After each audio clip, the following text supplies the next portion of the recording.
Hello friends, welcome to my channel Poonam home kitchen.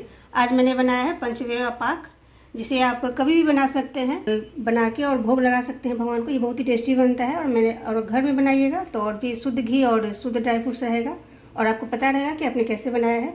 तो आप एक बार इसे ज़रूर ट्राई कीजिएगा और अगर वीडियो अच्छी लगे तो लाइक ज़रूर कीजिएगा और न्यू है तो चैनल को सब्सक्राइब कर लीजिएगा। तो चलिए देखते हैं मैंने ये पंचमेवा पाक कैसे बनाया है।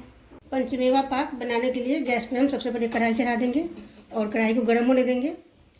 कढ़ाई गर्म हो गई है। अब इसमें हम ये आधा कप घी डालेंगे। ये मेजरिंग वाला कप है, आप कोई भी कप या कटोरी सेट कर ले, उससे मैं आधा कप ले रही हूँ।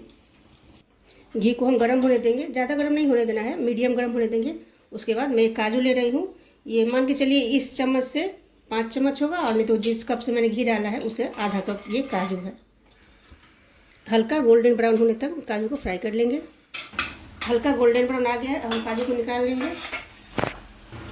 इसी घी में हम आधा कप बादाम डाल देंगे। बादाम को मैंने धो के सुखा लिया था और फ्लेम को लो टू मीडियम रखेंगे।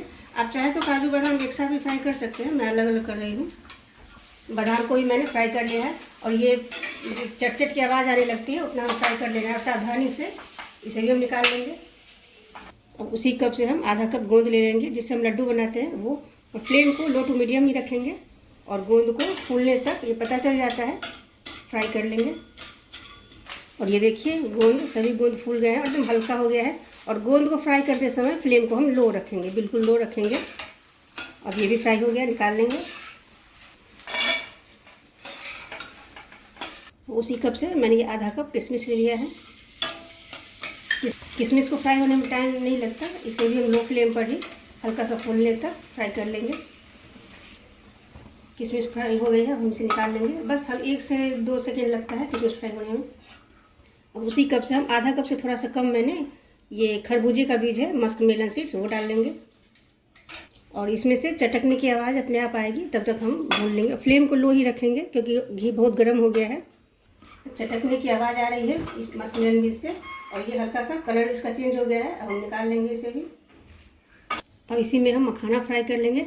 मखाना मैंने इस कटोरी से 2 कटोरी लिया है और मेजरिंग कप से कहे तो उससे भी 2 कप, ये 2 कटोरी मखाना है। मखाने को भी हम क्रिस्प होने तक फ्राई कर लेंगे। फ्लेम को बिल्कुल लो रखेंगे। और ये मैंने सूखा वाला नारियल लिया है, जो गड़ी आता है सूखा हुआ, वो मीडियम साइज़ का 1 गोला हम इससे कद्दूकस, ये बड़ा वाला आता है और एक मीडियम साइज़ वाला आता है, तो जिधर से मीडियम साइज़ वाला है उधर से हम उसे कद्दूकस कर लेंगे। मैंने मीडियम साइज़ का लिया है, एक पूरा नारियल ले लिया है, इसे हम इसी तरह घिस लेंगे।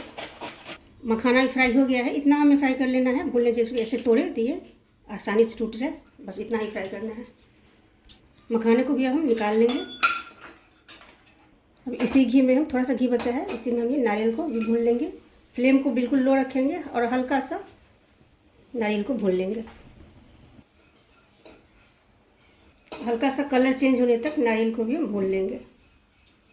नारियल को भी मैंने हल्का सा कलर चेंज होने तक भून लिया है, आप देख सकते हैं हल्का लाइट ब्राउन है, इसे भी हम निकाल लेंगे।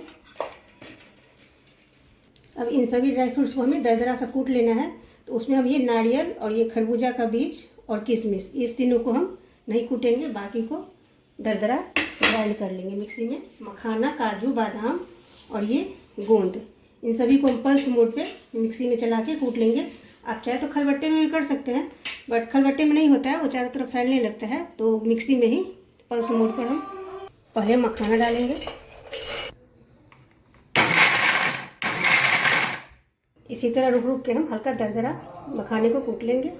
और इस तरह मखाने को मैंने दरदरा कूट लिया, ये देखिए, बस मैंने 2 से 3 बार मिक्सी को चलाया है पल्स मोड पे, और इस तरह मोटा मोटा इसी तरह से हमें इन ड्राई फ्रूट्स को भी कूट लेना है। बस पल्स मोड पे 1 से 2 बार चलाइए और एक बार चेक कर लीजिए, पाउडर नहीं बनाना है, बस इसी तरह से। और ये देखिए 2 बार ही मैंने चलाया है और गोंद मैंने दरदरा कूट लिया है, बस इतना ही हमें कूट लेना है। इसी में हम काजू और बादाम को अलग ही दरदरा क्रश करेंगे।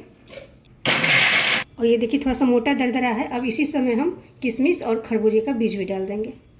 किशमिश आप चाहे तो साबुत भी डाल सकते हैं, मैं आधा डाल रही हूँ और आधा साबुत डालूंगी।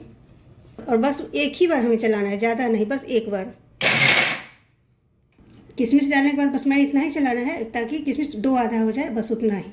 और एक दो दाना अगर मान लीजिए इस तरह मोटा मोटा रह जाता है तो उसे आप चाकू से या फिर हाथ से भी तोड़ के इस तरह डाल देंगे, बट ज़्यादा हम मिक्सी नहीं चलाएंगे, नहीं तो वो पाउडर फॉर्म में आ जाएगा। अब इसी में हम ये नारियल भी मिक्स कर देंगे, किशमिश और मस्क मेलन भी आप चाहे तो साबुत भी डाल सकते हैं, या फिर हाफ हाफ करके, हाफ दरदरा कूट लीजिए और हाफ साबुत डाल दीजिए। अब सभी को हम मिक्स कर लेंगे।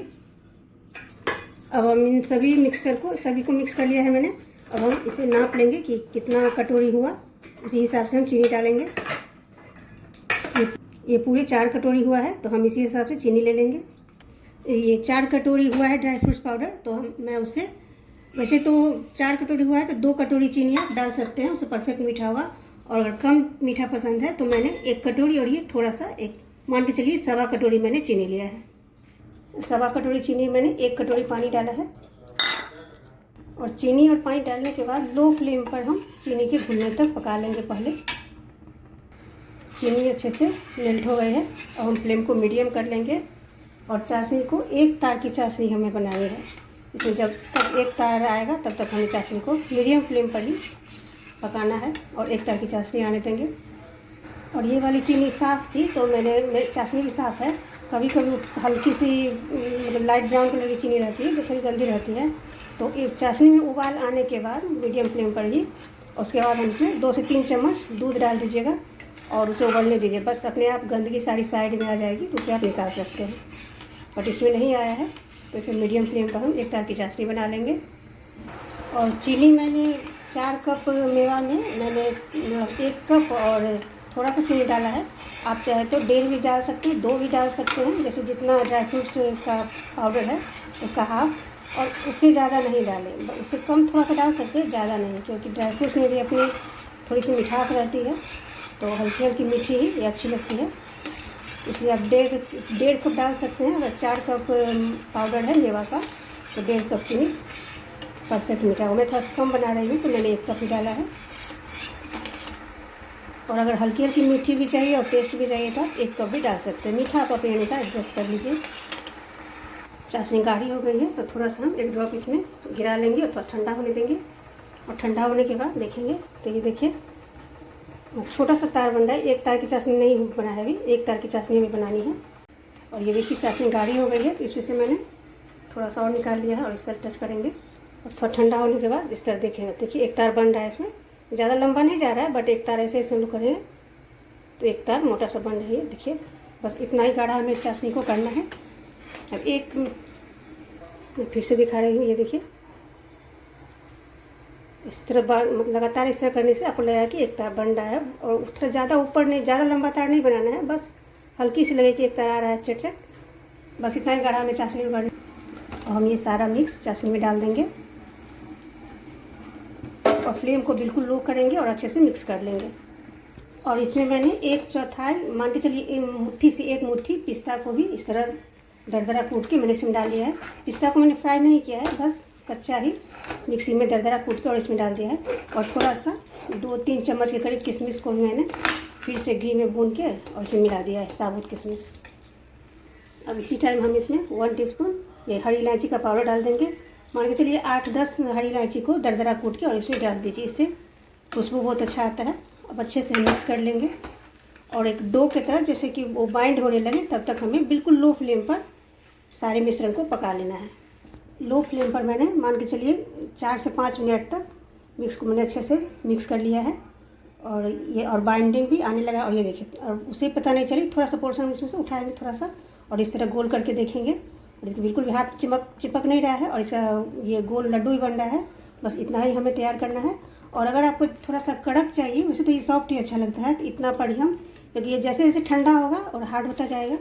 और अगर हल्का सा कड़क चाहिए तो आप 1 मिनट और लो फ्लेम पर ही इसे थोड़ा सुखा सकते हैं। नहीं तो इस स्टेज पर जब ये गोला बनने लगे बस आप गैस को ऑफ कर दें, क्योंकि कढ़ाई बहुत गर्म है तो उससे भी ये थोड़ा सा 1 से 2 मिनट हम इस तरह चला लेंगे। और ये देखिए सेपरेट भी हो गया है। इसकी ये भी निशानी है कि जब ये अच्छे से हो जाएगा बर्फी जमाने लायक तो ये सेपरेट होने लगेगा। और ये कढ़ाई भी छोड़ रहा है और ये स्टील की कढ़ाई है तो इतना तो ये लगेगा ही।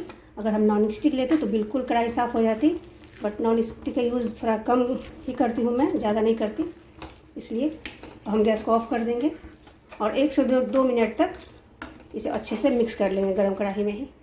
अब हम एक बर्तन तैयार कर लेंगे जिसमें कि हमें ये मेवा पाक जमाना है। तो मैं ये थाली ले रही हूँ, बड़ी सी थाली। आप चाहे तो ट्रे भी ले सकते हैं या फिर बर्फी जमाने वाली जो ट्रे आती है चौकोर, वो भी ले सकते हैं, जो भी आपके पास है। इस थाली में जमाओगे तो इसे हल्का सा घी से हम ग्रीस कर लेंगे। मैंने पूरे प्लेट ग्रीस कर लिया है और अब हम इस मिक्स को थाली में डाल लेंगे। तब तक मैंने इसको कढ़ाई में ही रहने दिया था, मैंने पलट लिया है। अब हम इसे इस तरह से पूरी थाली फैला लेंगे और इस तरह से मैंने फैला लिया है। और हाथ से या फिर चूँकि इसमें घी लगा हुआ है तो ये छाल रहा था और मिश्रण में भी ढेर सारा घी है, तो मैंने इस तरह कप ले लिया है। कोई भी कटोरी इस तरह फ्लैट ले लीजिए, हल्का सा घी लगा दीजिए और इस तरह एक साथ जहाँ कहीं भी मोटा या पतला है उसे एक रंग से हम इस तरह चिकना कर लेंगे। मैंने पूरे फैला लिया है। थोड़ा सा पिस्ता मैंने ग्राइंड करके बचा लिया था, इसे हम ऊपर से लगा देंगे। डेकोरेशन आप अपने अनुसार जैसे भी करना चाहें, या फिर सूखे नारियल का लच्छा काट के काजू आधा आधा काजू से आप जैसे भी चाहे ऊपर सजा सकते हैं। मैंने पिस्ता सजाया है, पिस्ता को भी दरदरा सा कूट लिया है। अब इसे हम कम से कम आधे घंटे के लिए ठंडा होने देंगे ताकि अच्छे से सेट हो जाएगा। और इसकी मोटाई मैंने थोड़ी पतली बर्फ़ी बनाई है तो थाली में फैला है। आप बर्फ़ी की मोटाई जो है अपने अनुसार एडजस्ट कर सकते हैं, जितना मोटा आपको चाहिए बर्फ़ी।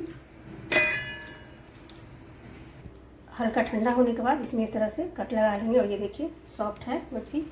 और मैं कहूँगी कि ज़्यादा हार्ड इसे ना करें, अगर जैसे ही वो जमने की कंसिस्टेंसी में आ जाए और हाथों से लेने पर लड्डू बनने लगे, बस उसी समय गैस को ऑफ कर दीजिए। मैं एक हाथ से कट कर रही हूँ इसलिए नहीं हो रहा है। इसी तरह से हम अपने मनपसंद साइज़ में आकार में ये पंचमेवा माँ को हम काट लेंगे। और इस तरह से मैंने हल्का ठंडा होने के बाद इस तरह कट लगा लिया है और इसे अपने अनुसार साइज में जितना भी पतला मोटा जिस भी आकार में आप बर्फ़ी के आकार में या फिर चौकोर काटना चाहते हैं वैसे काट लेंगे हम। और ज़्यादा इसे हार्ड नहीं करिएगा, जैसे ही लड्डू बनने लगे बस गैस को ऑफ कर दीजिए और जमा लीजिए। इस तरह से मैंने कट लगा लिया है और इसी तरह सारे बर्फ़ी को हम निकाल लेंगे।